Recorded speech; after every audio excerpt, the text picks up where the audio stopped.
dibahas di DPR? Ya, saya sudah menjawab di beberapa media dan saya juga sudah melakukan konfirmasi kepada pihak pemerintah bahwa sejak beredarnya isu ada reshuffle beberapa menteri termasuk Ibu Sri Mulyani, bahwa pemerintah dalam waktu dekat, dalam hal ini Presiden, belum ada rencana melakukan reshuffle. Pertanyaan ini saya sampaikan sebagai pimpinan DPR kepada pemerintah untuk menjelaskan juga kepada konstituen di lapangan, yang kemudian juga karena dinamika di media itu banyak yang kemudian sama seperti ini memberitakan apakah benar ada reshuffle menteri ini menteri itu termasuk Bu Sri Mulyani. Nah, mungkin rekan-rekan media sudah tahu bahwa pertemuan yang intens antara Presiden dengan Menteri Keuangan maupun menteri-menteri lain justru membahas bagaimana kemudian supaya kelancaran pemerintah dalam memperhatikan kepentingan rakyat ini terus dilakukan. Dan saya pikir apa yang disampaikan oleh pemerintah bahwa dalam waktu dekat belum ada rencana reshuffle, ya mungkin itu yang bisa saya sampaikan. Demikian.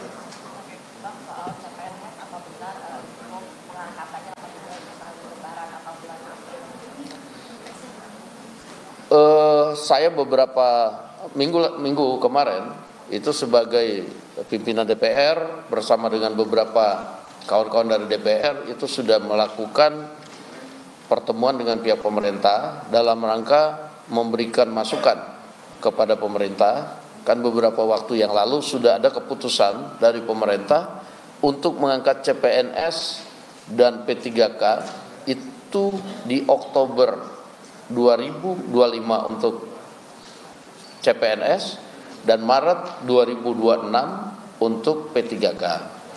Nah, dalam pertemuan itu kami minta supaya pemerintah mempercepat pendataan, melakukan simulasi-simulasi untuk kemudian bisa dipercepat. Dan alhamdulillah pada waktu itu sudah disampaikan bahwa pemerintah akan mengusahakan bahwa secara serentak akan dilakukan di 2025.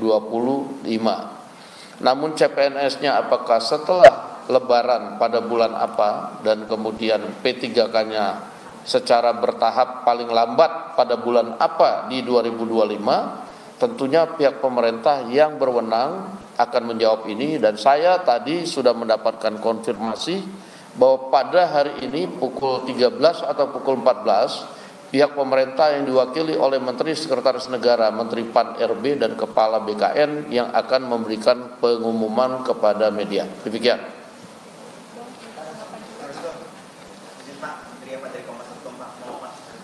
Pak MK menyatakan sudah mengirimkan surat pada pemerintah dan DPR soal adanya gugatan redenominasi ya Pak, apakah sudah menerima Pak, dan dalam masalahnya kan DPR diminta mempersiapkan risalah ketika nanti gugatannya bergulir Pak, apakah sudah mulai ada pembahasan? Yang pertama, surat baru kita terima kemarin dan kita harus mengadakan rapat pimpinan untuk kemudian melalui mekanisme akan melakukan persiapan-persiapan seandainya diminta oleh MK. Itu saja yang bisa saya sampaikan.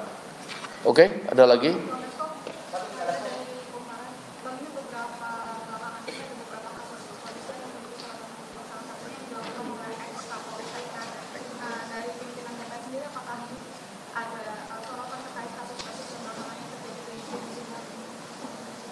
Ya, kalau khusus untuk kasus itu kami selaku pimpinan DPR sudah melakukan komunikasi dengan Kepala Kepolisian Republik Indonesia, menyampaikan aspirasi dari teman-teman Komisi 3 DPR untuk kemudian pihak kepolisian, dan tentunya sudah dijawab juga oleh Kapolri bahwa Kapolri dalam hal ini akan bertindak tegas dalam menyelesaikan kasus ini baik dari sisi etika maupun pidananya. Demikian. Oke? Kompas lagi. Oke. Menteri ESDM ini minta arahan ke Pak Prabowo terkait dengan ini usaha tambang ini bisa dikelola sampai tanggapan dari Bang Ustaz. Saya baru mendengar itu, tapi kemudian saya belum tahu sikap pemerintah lebih lanjut mengenai itu. Nah, jadi sampai dengan belum ada keputusan resmi, saya belum bisa mengomentari. dan tentunya nanti komisi teknis di DPR yang akan melakukan rapat-rapat dengan menteri terkait, dan tentunya menteri terkait akan memberikan penjelasan kepada DPR, dan tentunya DPR kemudian akan juga memberikan masukan kepada Menteri SDM mengenai hal itu. Demikian. Terima kasih.